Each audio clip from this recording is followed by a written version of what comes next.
જે herbal life હતું. આ ફ્યુલ ના લવર છે, હું છે ન્યુટ્રિશન ના લવર છે. અને 15 વર્ષનો મને અનુભવ. કારણ કે રાત્રે મને 11 વાગે ફોન કર્યો, સર મારે ઓલું ફ્યુલ પીવું છે, આવશો તમે? કોઈને મોકલો એમ, હે ને?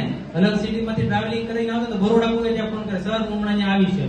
એટલે તો એની બોડીમાં એ લવર કેમ બન્યા છે ને ફ્યુલ ના, આપણે એના મોઢે જાણશું. જાણું છે બધા લોકોને? 25 કિલો કઈ રીતના ટ્રાન્સફોર્મેશન છે, તમે ફોટો તો જોઈ લીધો છે ને? એનું આપણે ગીત તો પછી આપશું, પહેલા એની સ્ટોરી સાંભળશું. પહેલા તો બોલવાનું હાય ઇંગ્લિશમાં. હાય મારું નામ માયા. માઇક થોડું ઉપર રાખો. હાય મારું નામ માયા. હાય માયાબેન. તો શું તકલીફ હતી આ કોમ્યુનિટીમાં આવ્યા પેલા માયાબેન તમને? શું તકલીફ નહોતી એમ. અચ્છા હા.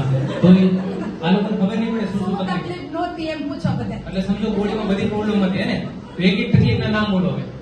400 ડાયાબિટીસ, ગણજો બધા લોકો. 400 ડાયાબિટીસ, બીજું થાઇરોઇડ, થાઇરોઇડ, મગજની તકલીફ, મગજની તકલીફ, 8 ઘરની બહાર વહી જવાનું, 8 દિવસ ઘરની બહાર વ્યુ જવાનું. શું કરવાનું? કોઈને બાધી, છોકરા વાળા છોકરા નો હોય, જેવું છે એવું સમજાય કે નહીં? હા. બીપી હતું? આ બી હા બીપી. મગજની તકલીફ, એ તો આપણે મગજની તકલીફ. બીજું શું? કમર દુખતી, પછી ગોઠણ દુખતું હતું, કમરમાં ગાદી ખસાતી, કમરમાં ગાદી પછી ઘસાતી, હાથ 70% લિગામેન્ટ ફાટી ગયું. લેગામેન્ટ આ નસ ફાટી ગઈ. તમને છે ને એવું કહેતા ડોક્ટર. 5 લાખની દવા